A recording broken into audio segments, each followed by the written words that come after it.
Jude from Overtime Heroics MMA asks, you lost your one championship debut. How did that experience affect you as a competitor? Man, look, at the end of the day, it's life, it's a job.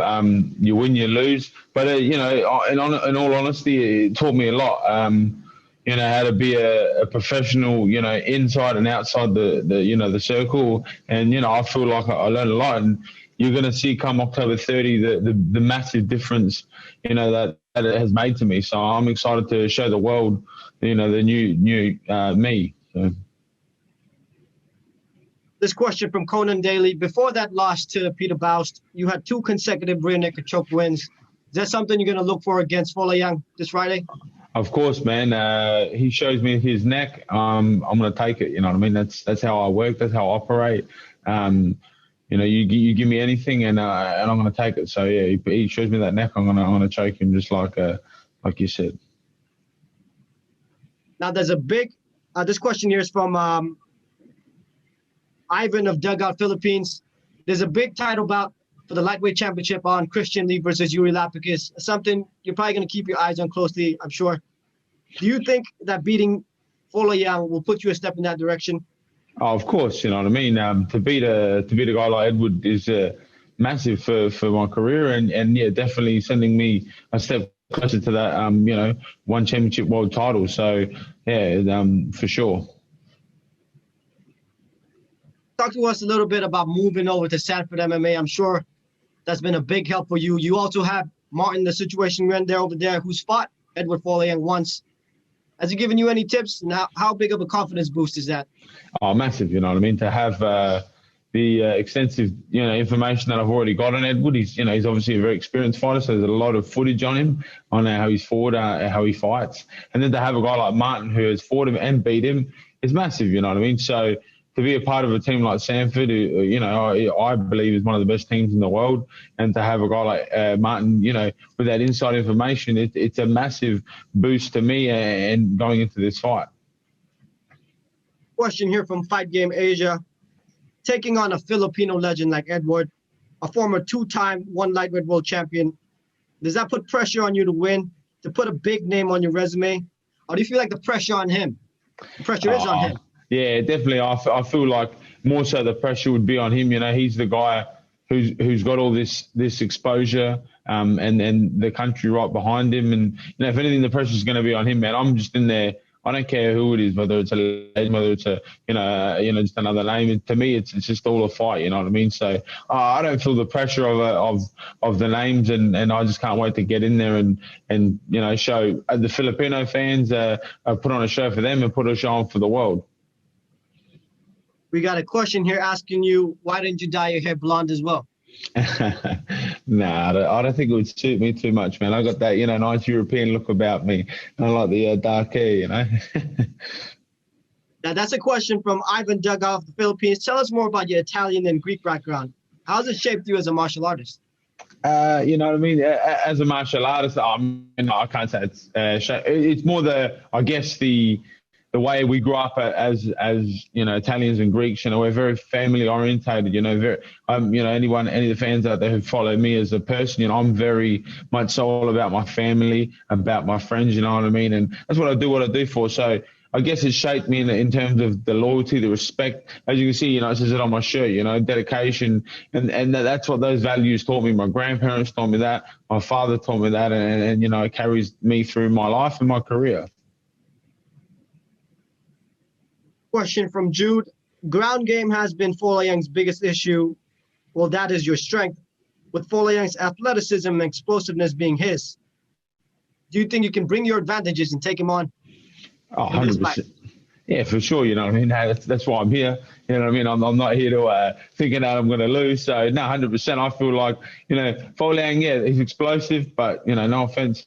He's 36 years old now, man, and we all know that the old time doesn't do us justice. So I'm a hungry man, you know what I mean. So come October 30, I am going to be all over that man, and that explosion, I'm going to take it out of him, and you're going to see that, Friday night. You have a great team behind you as well. Now, next question: what is your opinion of Edward Foley Young as a fighter? You talked about studying the tape a little bit. What are his biggest strengths, do you think, and his most glaring weaknesses? His biggest strengths, just like we said, then his striking ability, his ability to, be explosive and be, come forward and, you see him, he's spinning attacks.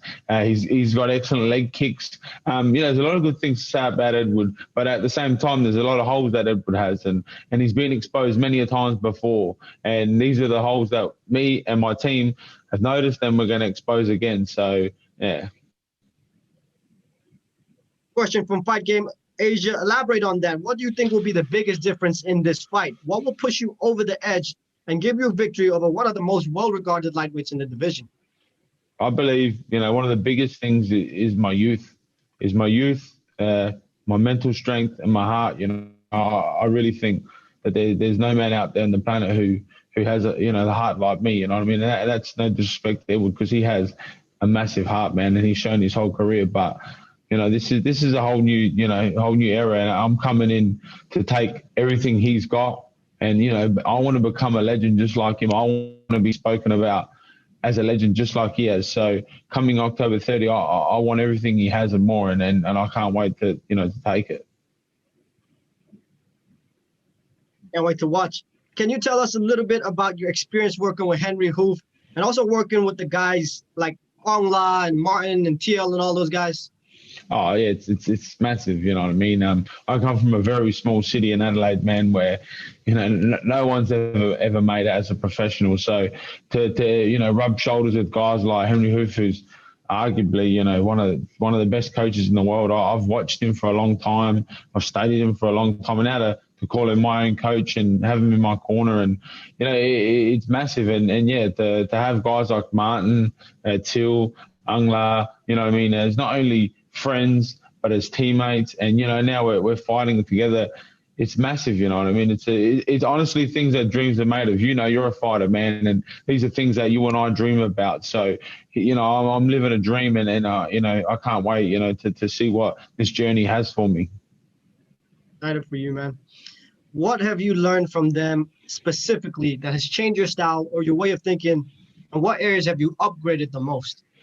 Oh, look, man, definitely here to realize that, we're all just, we've got two legs, two arms, and a heart, you know what I mean? And, Ong La, Martin, Henry, Till, we're all the same. We all come from, we all started as just young boys learning how to do a bit of martial arts to going on to the feats of one championship. So, they've taught me that, it's a game of inches, a game of war, and when we go out there, we're so well prepared and we're ready for any situation, and that's exactly what I think that I've learned differently from the last fight is coming into this fight knowing that I have what it takes to be one of the best in the world, and they've helped me mentally and physically to get there, and that's why I'm super excited to put it all on display. We spoke to Martin a little bit about the rise of Australian MMA. How do you feel to be a part of that special group coming up with them?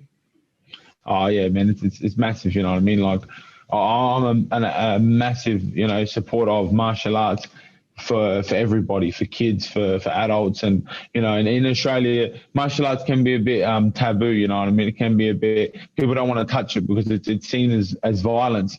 But you meet guys like Martin and guys like even myself, and especially guys like Ong La. We are just athletes, just like anyone else. With like we want just what any other athlete has. We're nice guys. We're not thugs. We're not bad guys. We just it's just our job that we fight. That's the way we make our money. But at the end of the day, yeah, we're just we're just like any other athlete. So yeah, I really am excited for hopefully that guys like me and Martin can change the tide of Australia's thinking on martial arts, and bring it to all of them and make it a household thing. You guys are definitely on the right path. What is the ceiling for you? Like, how much better do you see yourself getting? You know what, man? Going into this last fight, my fight previously last year, yeah, there was a ceiling, man. There was, and it was one championship. That was my ceiling. I made it. I'm so happy to be here.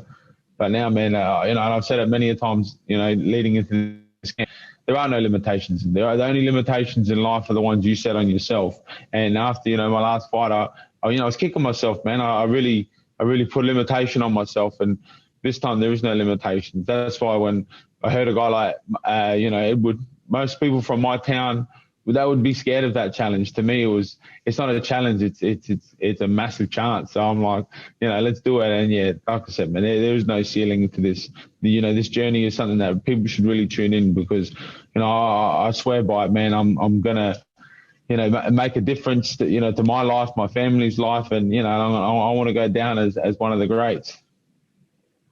That's incredible. We got a question here for you again. Lightweight is a very deep division. Guys like Christian Lee, Eddie Alvarez, Doggy, lots of killers. What do you think you currently rank among them? I think getting past Edward puts you in that top 5? Oh, look, man, to be honest, and I'm a bit of a modest guy, but no, look, top 5, I wouldn't say top 5. I definitely would say top 10. You know what I mean? The top 5 guys, they've earned their way there. All with respect to the world tour. But yeah, after this fight, they're all going to be on notice. They may not know my name today, but October 30, they will all know my name. And if I was them, I'd really start paying attention, because before you know it, I will be in your face and I'll be taking your spot. So yeah, we'll after this, like I said, hopefully the top 10. But I don't really care about rankings. I just care about October 30. That's all I'm considering. Last question for you. 2 more questions. Without giving away too much of your strategy, can you describe to us how you think this fight will go? Tell the fans what to expect. Look, to be honest, man, like a lot of people have asked me that, and as you would know, a lot of people always ask that question. Of course, I'm going to win. That's the way I see it. But if that's one thing, why I watched a lot of Edward Falang was because he was an exciting fighter, and I love exciting fighters, and I want to be an exciting fighter. So October 30. There's going to be fireworks either way, no matter whether it goes down in the first minute or it goes for 15 minutes. It is going to be exciting. So if I was you guys, I would tune in and I would watch. Even though this card is stacked, don't sleep on this fight. This is going to be an exciting fight, man. I promise that. I'll definitely be tuning in, man. One more question for you: if there was an area of improvement for you, what would that be? Oh, man, every day. Every day is an improvement, man. I'm looking to get better, fitter, stronger, faster. You know what I mean? Honestly, it's martial arts. Like we said before, there is no ceiling. If the day that the ceiling's hit and there's no more improvement, well, then it's time to retire. To me, even if I was to win the world title, I would still be training every day and wanting to get better. That's what a martial artist does. We don't train for fights. We train, to be better martial artists. So to me, man, everything. I want to improve in every area, and then so that's the way I see it. I want to get better every day. Big night for you Friday. Thank you so much for your time. All the best, man. We'll be tuning in for sure. Thank you very much. Thank you for your time, guys.